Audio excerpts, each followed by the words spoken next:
Olá, gente! No último episódio a gente falou um pouco sobre como a influência dos cachorros que ficam livremente nas ruas e como isso afeta na superpopulação desses cachorros. E hoje, para completar os nossos episódios, vamos falar um pouco sobre a castração estratégica desses cães e como isso afeta na superpopulação, no controle populacional. E para isso nós estamos aqui com o médico veterinário e doutorando aqui da Unesp, Fabiano. E eu queria saber se você consegue falar um pouco pra gente sobre os impactos da castração nessa população de cães e gatos que vivem na rua livremente. Bom, pessoal, primeiro agradecer a todo mundo aí pelo convite. Estou muito feliz de estar aqui participando dessa oportunidade. E sobre essa questão da castração estratégica, é uma questão da gente pensar bem e juntar a ciência junto com a vontade e o recurso público. A gente precisa direcionar nossas campanhas de castração para que elas deem certo e realmente a gente tenha um impacto na redução populacional de animais, de uma forma geral, de animais domésticos. A gente precisa estar atingindo esses animais que eles estão em risco de causar problemas, né? Que seriam animais errantes, que não têm domicílio, animais semi-domiciliados. Animais semi-domiciliados, para quem não conhece o termo, são animais que eles têm um dono, mas frequentam a rua. Animais comunitários, que são várias vezes animais que são de associações, tipo os comerciantes daquela região dão comida, alimentam, dão abrigo para ele. Esses animais, eles preferencialmente deveriam ser o alvo dessas nossas campanhas, porque, de uma maneira geral, são eles que vão repopular os ambientes urbanos, e não só os ambientes urbanos. A gente também tem a questão dos animais acelvajados, que são um desafio, né? Animais que muitas vezes vivem em outros ambientes, vivem num ambiente peri-rural, eu diria, e próximo às zonas de conservação, e acabou causando até um grande impacto, não só com relação aos incidentes que podem acontecer com a população humana, mas também na população silvestre. A gente sabidamente hoje temos o conhecimento de que os gatos, eles são os principais predadores nos ambientes urbanos. E você acha assim, que a gente percebe muito que algumas campanhas de castração, às vezes, parecem não fazer tanto efeito. Por que você acha que esse controle populacional não é tão controlado nessas campanhas? O que acontece é que esse impacto, ele precisa acontecer com uma vontade política que ela se estenda durante o tempo. A gente não pode começar uma campanha de castração e parar. Então, a primeira coisa quando a gente for direcionar o recurso público, quando a gente está pensando em como a gente vai resolver esse problema, a gente direcionar o nosso esforço. Por exemplo, nessas situações que eu citei antes, e também para, por exemplo, colecionadores de animais, né? Aí a gente tem outros problemas que acontecem concomitantemente, problemas de saúde humana, que é, por exemplo, os acumuladores com a síndrome de Noé. E a gente precisa focar, direcionar esses programas para que eles deem certo nessas populações, entender os fenômenos também que acontecem relacionados às populações humanas e como eles se relacionam com os animais daquela região. Dando um exemplo prático, no teu bairro as pessoas têm mania de falar: não, meu cachorro totó se passeia sozinho. Se no seu bairro essa é a realidade, né, que é, por exemplo, a realidade do meu bairro, é um local onde a gente devia focar o nosso esforço. E voltando naquela questão da vontade política que eu comecei lá atrás, não adianta a gente começar um programa desses e depois dar um intervalo porque a próxima administração não tem interesse nisso, né? Não está na plataforma política, e aí você vai ter ali 5 anos onde você vai ter animais reproduzindo de maneira completamente indevida e vai ter explosões populacionais. E o que acontece? Não, mas Fabiano, a gente castrou muito para trás, e por que essa população está voltando? Se a gente pensar que uma cadela, uma gata, vai ter de 4 a 6 filhotes. Metade vão ser fêmeas, metade macho, metade fêmea. E esses animais, para cada fêmea vai estar colocando no mundo ali mais 4 ou 6 filhotes, a gente vai ter uma progressão exponencial, né? Onde cada fêmea tem um potencial de gerar centenas, indiretamente, né? Gerar centenas de indivíduos.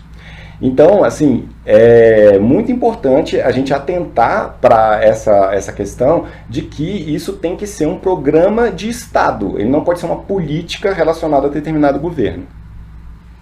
E você tem algum período ideal para castrar fêmeas ou machos? Olha, a castração, ela tem que obedecer, no caso de cães, obedecer à formação do indivíduo. O indivíduo, ele estando completamente formado, a formação óssea, a gente evita a castração precoce e a gente evita problemas relacionados a uma castração muito cedo, que hoje a gente já sabe que pode causar problemas de saúde. Porque, por exemplo, se você pegar uma raça pequena, um Schnauzer, por exemplo, com aproximadamente 1 ano, ele já vai estar um animal adulto, ou quase adulto. Um Rottweiler, a gente pode ter uma maturação tardia, e esse animal ele vai estar completamente formado com 2 anos e meio. Então, assim, a avaliação desses casos é muito importante, e no caso dos felinos, como o comportamento sexual deles, ele impacta muito até em problemas com a vizinhança, mesmo que você consiga aprender, né, e o seu próprio sono vai ser impactado. Eu recomendo que a gente castre bem mais cedo, mas sempre respeitando que o animal tenha um tamanho mínimo para poder não ter tantos problemas de saúde quanto ele poderia ter em outro caso. Sim. A gente percebeu no bairro que tem muita diferença entre castrar a fêmea e castrar o macho. Lá no bairro, a maioria dos que são castrados são fêmeas. Você acha que tem que ter essa diferença mesmo? Ou não, tem que castrar os dois? Então, na verdade, isso está relacionado muito à nossa cultura, que tem um tanto de machismo, né? Um cachorro sem os testículos, ele deixa de ser um macho. Então, meu cachorro tem que ter as bolas, né? Então, assim, as pessoas acabam que tem essa dificuldade mesmo de levar o macho, até porque o macho, ele não vai trazer os filhotes para dentro de casa.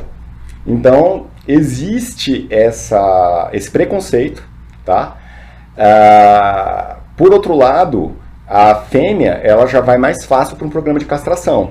Mas, assim, isso é menos ruim do que se a gente não castrar de forma alguma. Porque a fêmea vai ter a questão de colocar os filhotes no ambiente e vai acabar repopulacionando, né, as regiões onde esses animais venham a parir. E depois isso vai se disseminando, né? Mas a minha resposta de uma maneira geral é: castre. Independentemente do que for, castre. Se os recursos forem escassos, foquem nas fêmeas. Mas castrem machos também, porque um machinho pode cobrir várias e várias fêmeas. Sim. Uma coisa que eu escutei de uma veterinária, inclusive, foi que as fêmeas devem ter obrigatoriamente uma cria antes de ser castrada. Isso é verdade? É um mito? O que você acha sobre isso? Olha, eu não consigo ver uma razão que esteja embasada na literatura científica para isso. Como eu falei, essa é uma questão que tem que estar muito mais relacionada com o veterinário observar o caso daquele animal, se ele precisa ou não ser castrado, e tomar essa decisão. Agora, o fato do animal ter tido uma cria ou não, para ele, não faz diferença. Deixando claro, assim, que essa perspectiva, por exemplo, que nós, primatas humanos, temos de constituir uma família, deixar o seu legado, ter filhos, são abstrações. Que até onde a gente sabe, o cachorro e o gato, eles não conseguem ter. Eles não conseguem pensar: nossa, poxa, eu queria tanto ter tido uma ninhada, eu seria uma cadela muito mais feliz. É o tipo de colocação que não faz sentido para eles. Mais uma questão. A gente sabe que a castração pode ajudar a diminuir a taxa de algumas doenças. Você pode falar sobre essas doenças e como isso influencia bem para a saúde animal?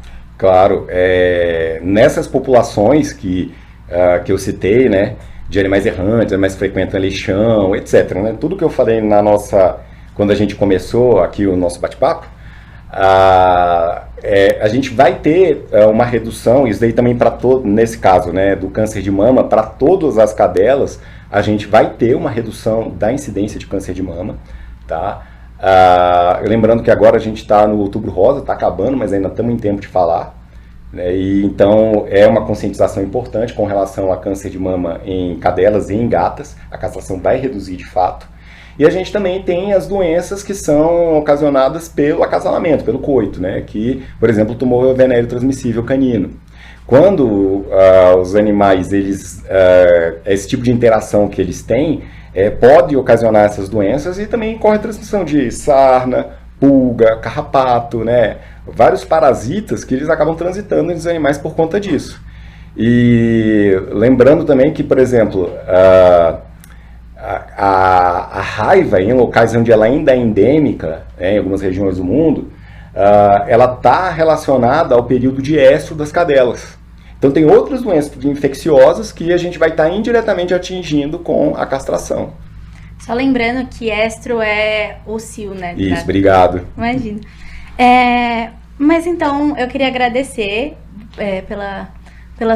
pelo seu compartilhamento das informações. Queria muito agradecer por você ter topado participar do nosso projeto. Olha, eu que agradeço. É um prazer estar aqui com vocês. E, assim, espero ser bem-vindo em outras ocasiões também. Claro, sempre. E eu queria muito agradecer por vocês terem assistido ou ouvido o nosso programa. Lembrando que a castração, ela não é a única e principal modo de controle populacional. Um dos principais é a compreensão da posse responsável. Mas isso vai ser um assunto para o nosso próximo episódio. Obrigada!